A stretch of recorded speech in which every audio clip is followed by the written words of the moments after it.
Satellite images reveal Iran's damage after suspected retaliation by Israel. Israel attacks military bases in southern Syria. America's role and presence in the Middle East will change. India handed over a series of anti-ship killer missiles to the Philippines. Satellite images reveal Iran's damage after suspicion of being attacked by Israel. Satellite images show that Israel destroyed an air defense radar at an Iranian airbase on the morning of April 19. The New York Times cited a number of satellite images showing that Israel appears to have accurately attacked Iran's Shikari air base on the morning of April 19.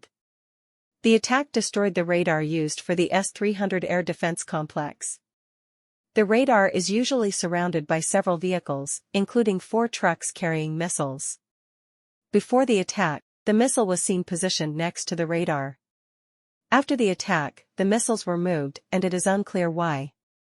However, according to analyst Chris Biggers, the fact that they appeared to be undamaged suggests the attack was very precisely targeted at the radar system. Other areas of the airbase and nearby airport also appeared undamaged. The precision of the strike deep inside Iran, and with several sensitive locations nearby, suggests Israel chose a specific and narrow target. The attack probably did not cause any significant damage. Iran even denied information that Israel had attacked it with missiles. However, a U.S. official said that it was an attack and that Israel had notified the U.S. in advance. Retired Major General Mark McCarley said that the attack was both a response measure by Israel and to send a message of caution. Israel wants to warn that it can easily overwhelm Iran's defense system. Syria accused Israel of attacking its military base. The Syrian Ministry of Defense today accused Israel of attacking a military base in the south of the country yesterday, April 19. In the announcement, the Syrian Ministry of Defense accused Israel of using missiles to attack air defense sites in the south of the country, causing significant damage. The Syrian Ministry of Foreign Affairs also spoke out against this action, and called on the international community and the United Nations to react after the incident and take measures to prevent Israeli attacks. According to sources from the Syrian Human Rights Watch, Israel attacked a Syrian army radar location in Dara province, the area where Israeli aircraft were detected entering Syrian airspace. Will America's presence in the Middle East change? In the context of the Israel-Hamas war and increasing tensions in Middle Eastern countries, the question of America's presence and role in the region is raised again. The U.S. severed diplomatic relations with Iran in 1980 after Iranian students stormed the U.S. Embassy in 1979 and held more than 50 Americans hostage. The U.S. also severed official diplomatic relations with Syria in 2012 amid the civil war in Syria, although it continued to provide humanitarian aid to the country. Meanwhile, Israel has official relations with 5 Middle Eastern and North African countries: Bahrain, Egypt, Jordan, Morocco, and the United Arab Emirates. 3 of those formal relationships were established in 2020 with the signing of the Abraham Accords. In 2020, Israel, the United Arab Emirates, Bahrain, and Morocco signed the Abraham Accords, officially establishing diplomatic relations between the 3 countries and Israel. The agreements are seen as progress in the process of normalizing relations between these countries, meaning that despite their differences, they still maintain formal relations with each other. Because the United States maintains more relationships with Middle Eastern countries than Israel, the United States has acted as a negotiator between Israel and other countries. American presence. According to an analysis by the Gulf International Forum, historically, the United States played an important role in shaping the political landscape of the Middle East, starting from the Cold War period and continued until the War on Terror. However, in recent years, Washington's active involvement and influence in the Middle East and Gulf states has decreased markedly. The past decade has seen a sharp decline in what might be called America's effective presence. In other words, although still technically present in the region, Washington has increasingly decided to stay on the sidelines of the complex political ecosystem in the Middle East, raising questions about its future in the region and the Arab world's perception of its influence. Changes. America's declining influence in the Gulf can be attributed to many different factors.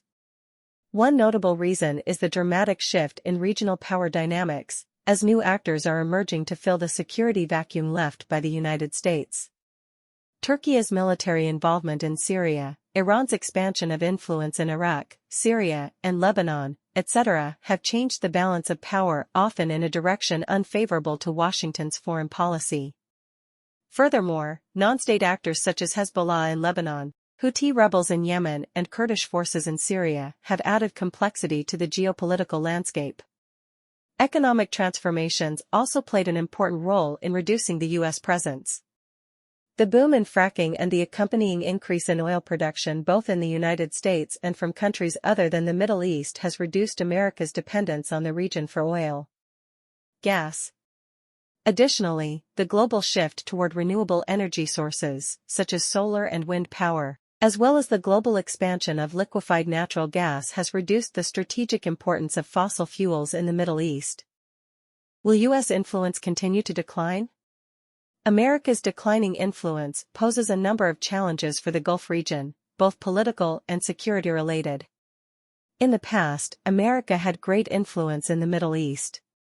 Today, however, it is clear that the United States has less influence over governments in the region, both in the Gulf and in the Middle East.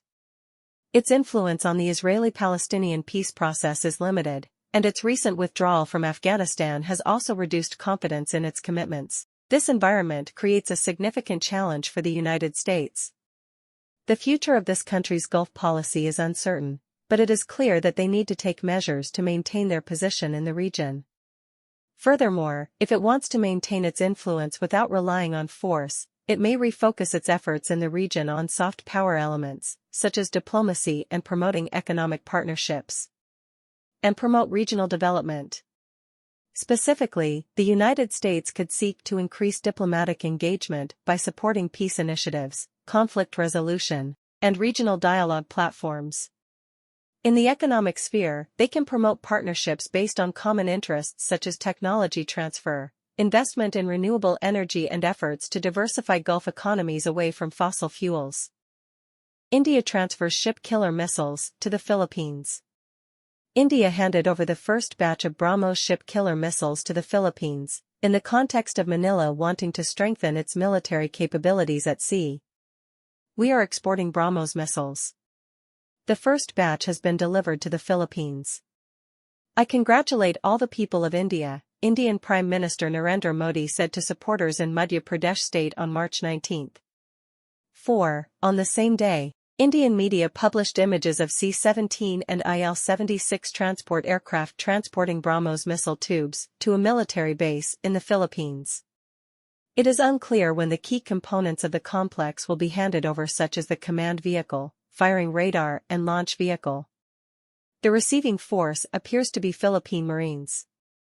Officials in this country have not commented on the information.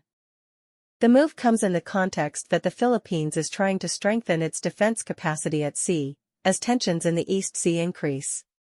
Philippine and Chinese official ships have recently frequently collided, including the case of a Chinese Coast Guard ship on March 23 using water cannons to spray a Philippine supply ship near 2nd Thomas Shoal, where Manila deployed soldiers.